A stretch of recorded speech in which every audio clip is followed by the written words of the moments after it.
Assalamualaikum warahmatullahi wabarakatuh. Halo teman-teman, perkenalkan saya Fatur Anwar.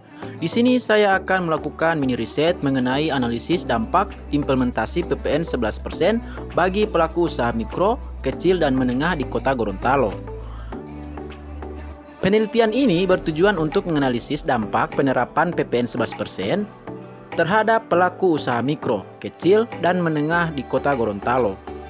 Ditemukan bahwa setelah penerapan PPN 11% ini, beberapa pelaku usaha mengalami penurunan omset sehingga kembali menggunakan kebijakan PPN 10%. Penelitian ini mencoba memahami konsekuensi ekonomi bagi sektor usaha tersebut dan dapat memberikan wawasan terkait kebijakan pajak yang berdampak pada kesejahteraan pelaku usaha di tingkat lokal. Selanjutnya, Temu Social Space ini adalah suatu usaha yang bergerak dalam bidang kuliner. Tempat ini sudah beroperasi sejak tanggal 8 Februari tahun 2020 hingga sampai dengan sekarang.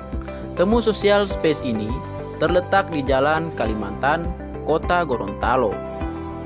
Setelah ditinjau lebih dalam lagi, Temu Social Space ini hanya menggunakan pajak pertambahan nilai dan tidak menggunakan pajak lainnya.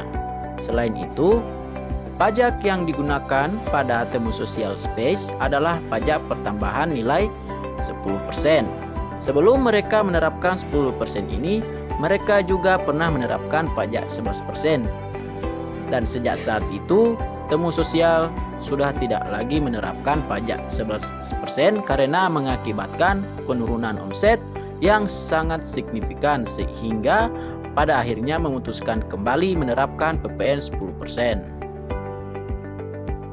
Di mana tarif PPN menurut ketentuan Undang-Undang Nomor 42 Tahun 2009 Pasal 7 yang kemudian diubah dengan Undang-Undang Harmonisasi Perpajakan Undang-Undang HPP pada Pasal 7 Ayat 1, yaitu tarif PPN pajak pertambahan nilai adalah 11%.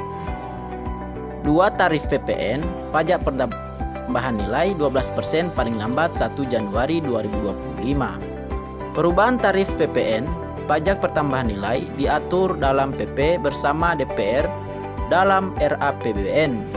Temu Social Space adalah suatu usaha yang belum memenuhi persyaratan untuk menjadi PKP, yaitu pendapatan per tahun di atas 4,8 miliar. Terlebih lagi, Temu Social Space ini tersebut adalah usaha yang bergerak di bidang kuliner yang pendapatannya tergantung pada banyaknya pengunjung.